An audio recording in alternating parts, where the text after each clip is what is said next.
Good afternoon. A powerful cyclone has torn through Madagascar's main port, leaving at least 31 people dead and creating what authorities are calling total chaos.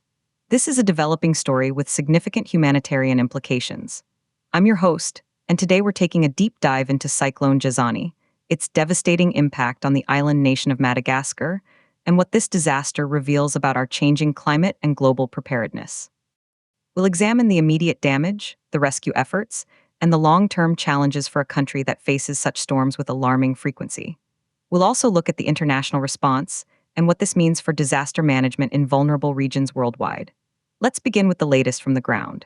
Cyclone Jazani made landfall on Tuesday, striking the island's main port and second-largest city, Tomasina, with winds reaching a staggering 250 kilometers per hour. That's equivalent to a Category 4 hurricane. The National Office for Risk and Disaster Management, the BNRGC, reported immediate and catastrophic damage. Houses collapsed, power lines snapped, plunging entire neighborhoods into darkness, trees were uprooted, and roofs were ripped from buildings. The initial death toll stood at 20, but by Wednesday it had risen sharply to 31 confirmed fatalities, with many victims found in the rubble of their homes. The disaster office described the scene in the impact zone as one of total chaos, a phrase that barely captures the scale of destruction. Now, let's visualize the human cost. The confirmed death toll currently stands at 31 people. This number is tragically expected to rise as search and rescue teams reach more isolated communities. Beyond the immediate loss of life, the cyclone has displaced a massive portion of the population. Initial estimates suggest that over 400,000 people have been directly affected by the storm. This includes those who have lost homes, been injured, or are now cut off from essential services. Of that staggering number, at least 31,000 people have been forced to flee their homes entirely, seeking shelter in temporary evacuation centers, schools, and churches. The infrastructure in Tomasina, a critical economic hub, has been decimated. The port of Tomasina is not just any city. It's Madagascar's primary gateway for imports and exports, handling approximately 75% of the country's international trade. A prolonged shutdown here would have severe economic repercussions nationwide. Furthermore, early damage assessments indicate that up to 90% of the structures in the hardest-hit districts have sustained significant damage, from partial roof loss to complete collapse. This level of destruction complicates rescue efforts and will make the recovery phase immensely challenging and expensive. The storm also caused major flooding in low-lying areas, compounding the damage from wind and adding the risk of waterborne diseases. The response is now in full swing, but it faces immense hurdles. Madagascar's own disaster management teams, though experienced, are overwhelmed. The snapped power lines and blocked roads have made communication and movement extremely difficult. The government has deployed military personnel to assist with search and rescue, and they are working to clear debris to open access routes for aid. However, the scale of the disaster quickly outpaces local capacity. This is where the international community typically steps in.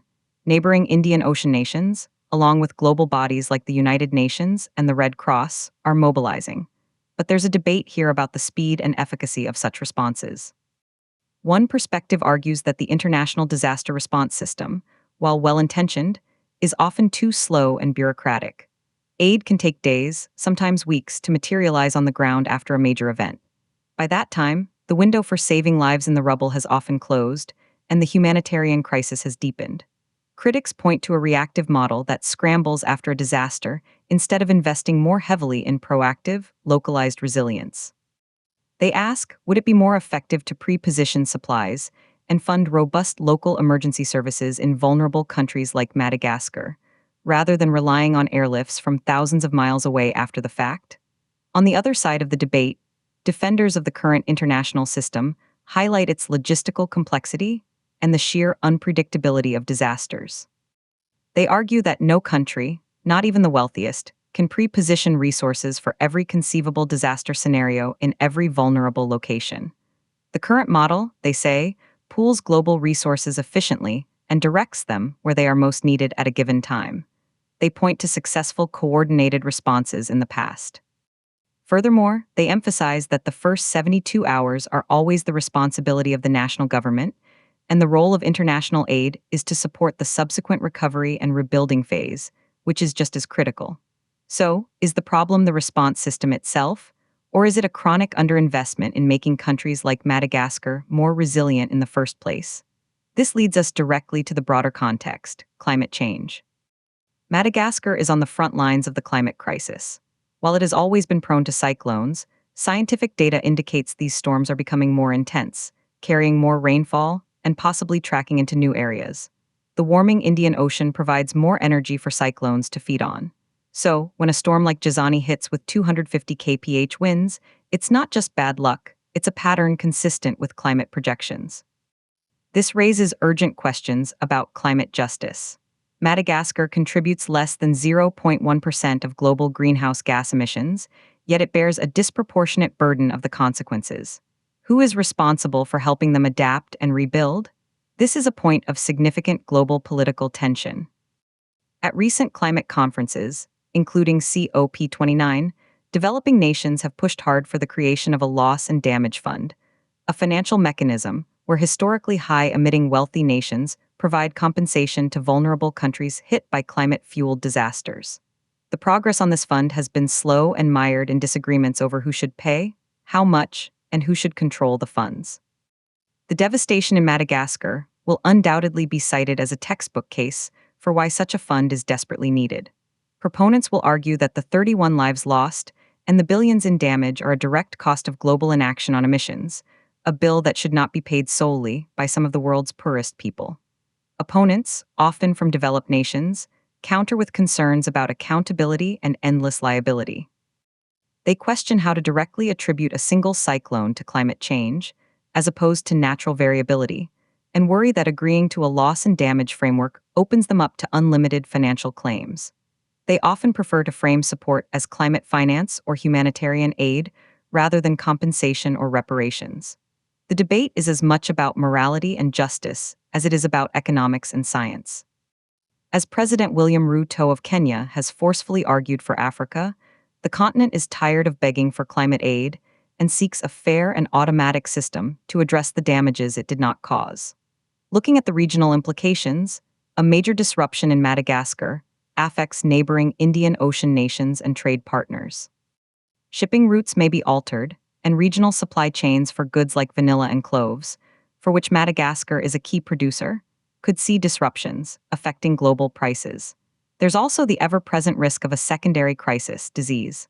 Floodwaters create ideal breeding grounds for mosquitoes, raising the threat of malaria and dengue fever outbreaks in crowded temporary shelters.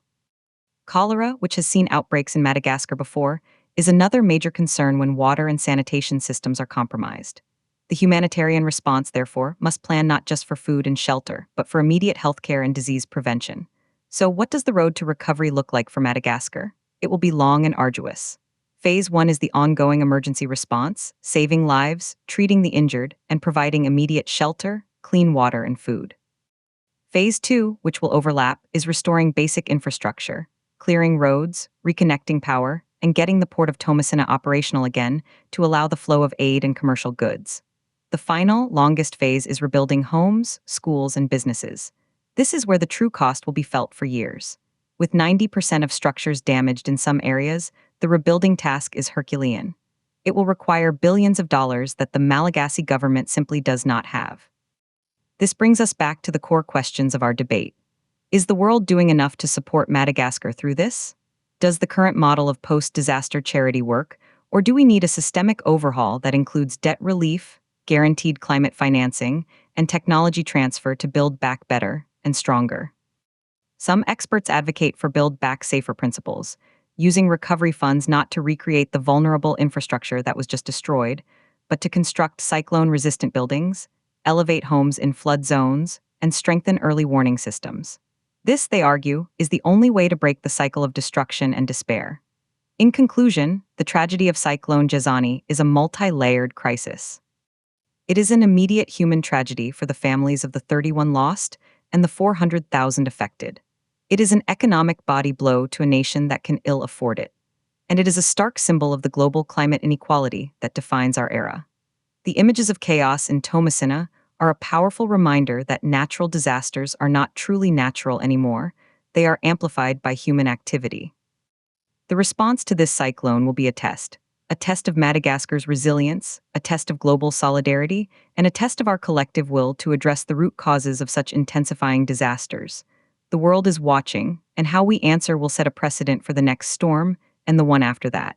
For now, our thoughts are with the people of Madagascar. Subscribe to Kenya News Update today.